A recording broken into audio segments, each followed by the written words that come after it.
Salut à tous, bienvenue sur Hashtag Protestant 2.0. On est le lundi de Pentecôte le 1er juin, j'espère que vous allez bien. On se retrouve dans le jardin du presbytère à Mittesheim avec cette lecture du Nouveau Testament issue de la première lettre aux Corinthiens au chapitre 12, versets 4 à 11. Il y sera question des dons du Saint-Esprit. Il nous est dit, il y a diverses sortes de dons spirituels, mais c'est le même Esprit qui les accorde. Il y a diverses façons de servir, mais c'est le même Seigneur que l'on sert. Il y a diverses activités, mais c'est le même Dieu qui les produit toutes en tous. En chacun, l'Esprit Saint se manifeste par un don pour le bien de tous. L'Esprit donne à l'un de parler selon la sagesse, et à un autre, le même Esprit donne de parler selon la connaissance. Ce seul et même Esprit donne à l'un une foi exceptionnelle et à un autre le pouvoir de guérir les malades. L'Esprit accorde à l'un le pouvoir d'accomplir des miracles et à un autre le don de transmettre des messages reçus de Dieu. À un autre encore la capacité de distinguer les faux esprits du véritable esprit. À l'un, il donne la possibilité de parler en des langues inconnues et à un autre la possibilité d'interpréter ces langues. C'est le seul et même esprit qui produit tout cela. Il accorde à chacun un don différent comme il le veut. Alors voici des dons divers mais solidaires. C'est ce que Paul justement nous invite à comprendre. La diversité des dons de l'Esprit Saint est au service du bien de la communauté et de tous.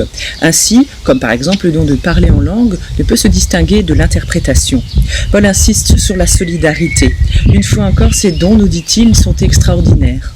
Mais, selon les communautés ou les expressions de foi, ils sont plus ou moins mis en valeur, mis en avant. Une chose est sûre, Dieu agit toujours, aujourd'hui encore, et par son esprit, il peut guérir, parler et nous inviter à prier. Alors justement, voici cette prière pour ce matin qui nous a été envoyée par la collègue Monique Gieselbrecht de Reichshofen pour nous conduire dans cette semaine. Dans ma vie, Seigneur, ce matin, il reste des portes verrouillées. Oui, malgré l'horizon qui semble s'éclairer, nombreuses sont les questions qui continuent à me préoccuper. Nombreuses les nuits où le sommeil reste difficile à trouver. En effet, les décisions à prendre ne sont pas toujours aisées. Mais tu es là, Seigneur, je le sais, vers toi je veux me tourner. Ôte les verrous de l'anxiété, toi à qui rien ne peut résister. Inonde ma maison intérieure d'une vraie sérénité. Use de patience et d'amour avec moi, Seigneur bien-aimé. Ne désespère pas de moi lorsqu'aurais-je du mal à avancer sur ce sentier. Niché entre broussailles de cet avenir à défricher, ouvre mes yeux, Seigneur, pour que je puisse distinguer, un après l'autre, les signes de ta proximité dans mes journées. Viens rappeler, Seigneur, en moi les promesses avec lesquelles tu as fortifié et encouragé tes amis qui craignaient d'être délaissés.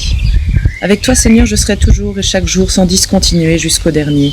L'ultime parole de Jésus qui aujourd'hui m'est adressée. Seigneur, en ce temps de Pentecôte, la vie de tes amis a été transformée. Oubliez la peur, voici maintenant venu le temps d'oser. Un nouveau souffle de confiance en toi est venu les animer. Fais surgir ce changement en moi par ta grâce, Seigneur ressuscité. Fortifie ma foi et renouvelle mon enthousiasme à te servir, toi le roi des rois. Là où tu m'as placé auprès de ma famille, de mes amis au sein de la communauté. Éclaire-moi, Seigneur, par ton esprit. Montre-moi le chemin nouveau à emprunter. Pour que ton amour partout soit offert, partagé. Amen.